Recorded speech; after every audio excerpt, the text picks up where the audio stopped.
I came across this article this morning about a man that wants to buy a $40,000 car.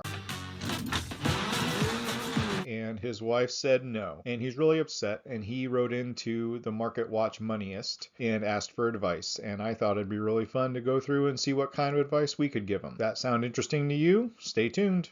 For those of you that are new here, this channel is about trading and investing, but I also am a personal finance counselor, and I'll be wearing more of that hat today as we just look at this really interesting article about a man who wants to buy a car and the different perceptions that he and his wife both have of their financial situation. Now, we only get his side of how they're doing, but I'm going to point out some of the wording that he uses, and I think that they're talking past each other, and I'll show you what I mean. I'll link the article down in the description in case you want to read the whole thing and see the response that the Moneyist gives to this person. But for the Cliff Notes too long didn't read version, the facts of the case are he's 45, she's 43, they have 2 young kids. He talks in the article that $400 a month goes to him into this Mad Money account, and that's something that they negotiated previously. He says he doesn't know if she also gets $400 a month that goes to her account for her to do what she wants with.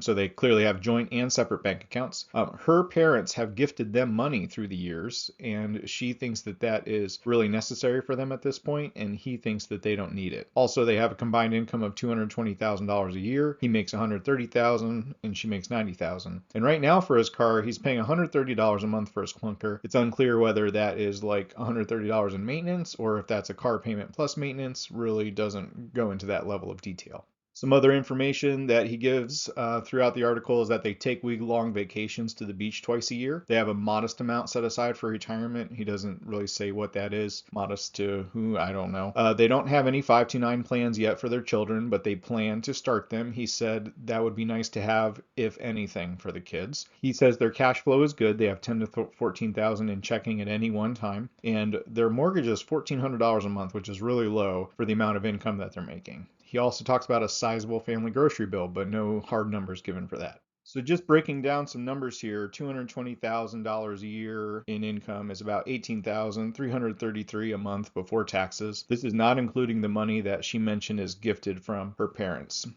So for annual taxes, they're probably paying $40,000 a year. So their take-home pay after taxes, health insurance, retirement contributions, I'm going to say $12,250. That's 34% of their gross pay. Pretty reasonable assumption probably. And so monthly of that $12,250 that comes in to the bank account, where does it go? Well, he talks about a mortgage of $1,400, and I'm assuming that utilities and household expenses are, somewhere around $600 a month. He also talks about his $400 a month that goes to his Mad Money account and $130 to his car. And that's kind of where the hard numbers stop for this article, but that's going to leave $9,700 left over. A sizable grocery bill, $2,000. So now you still got $7,000 every month that's left over.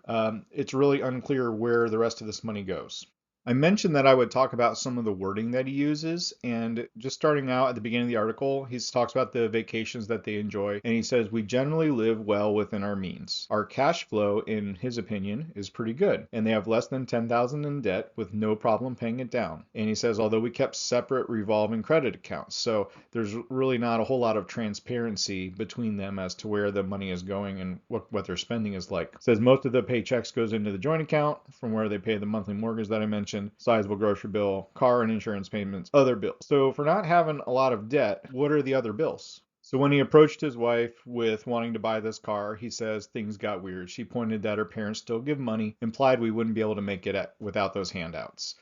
He said that they needed it years ago when they were starting out, young family, young kids. That makes sense, starting early in their careers. Their income's probably gone way up. But he does say you could always be more richer or more secure. But look at our accounts and cash flow tell me we were pretty liquid. So the accounts, when they say they have a modest amount set aside for retirement, are those the accounts that he means, or is there other taxable investments that he didn't mention here? He also thinks his wife has arbitrarily picked $400 as a hard and fast monthly limit for the car payment, with a down payment of $1,500 plus $6,500 to trade in all told. If you're very liquid and have a lot of monthly income, this doesn't seem like a really big down payment to come up with. $1,500 for a down payment on a $40,000 car. We'll talk about the Money Guy Show rule 23-8. You want to put down 20% and finance for no more than 3 years, and it can't represent more than 8% of your income.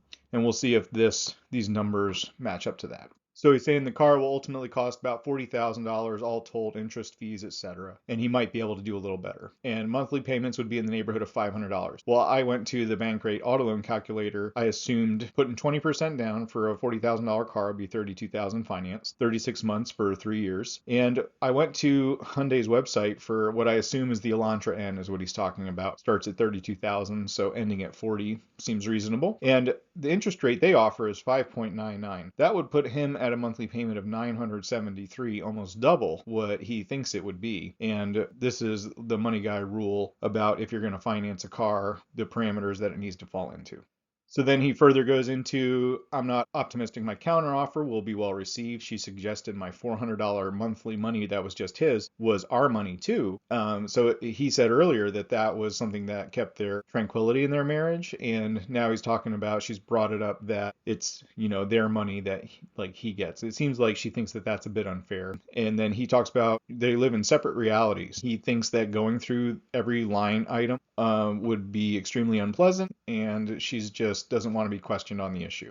My suggestion to this individual would be to make a financial plan with your wife because you have very different views of your financial picture right now. Your view might be a lot rosier than hers. He talks about her concerns as anxiety driven or anxiety riddled, and that might just be dismissing the underlying issue. It seems like the amount of take-home pay that they have should make it very comfortable to afford that. There's probably something a little deeper going on here. But my suggestion would be to sit down and talk about what your goals are with your money. So make some financial goals and then implement the financial order of operations from the Money Guy show to get there. Use it as your roadmap. If you're not familiar with Money Guy show, it's two individuals that have come up with the best way for you to use your cash flow when it comes in to optimize it. And so for the individual in this article, it would really be helpful to sit down with your spouse and go through each of these and figure out if you meet all of them currently. For example, you would start with, are all of our deductibles covered? Do we have enough in cash to cover all of our deductibles? And next we'd move on to, are we both getting the employer match, the free 100% return that we get through our employers? Then you'd move on to high interest debt. There was no specific mention of carrying credit card debt, but they did talk about revolving credit accounts, which are credit cards, and that would definitely be high interest debt. And then on to emergency reserves. $10,000 to $15,000 is not a small sum of money,